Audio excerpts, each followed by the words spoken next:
Brad Williams, XL Prime. And I just wanted to add one more bonus, if you will, to this example. I just added a sum product just to show you that it's simple to do.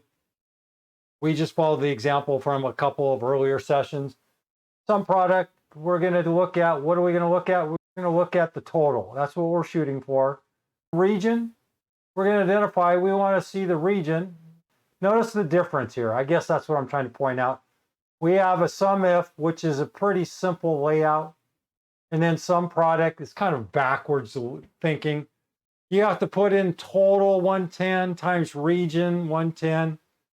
I guess you probably could reverse this by saying, well, why don't we go region 110 equals west times total? Well, Control X, it's times Control V, get rid of the asterisk. And I'm sure there's an error there. Sum product, region 110 times total. Let's just do this. And why don't we go region? We went total region. And now we have region total times. We can reverse this if you want.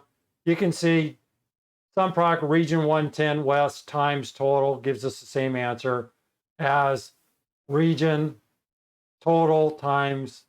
That's simple, but you can set this up. Again, it's an array, and there's a lot of flexibility within your array.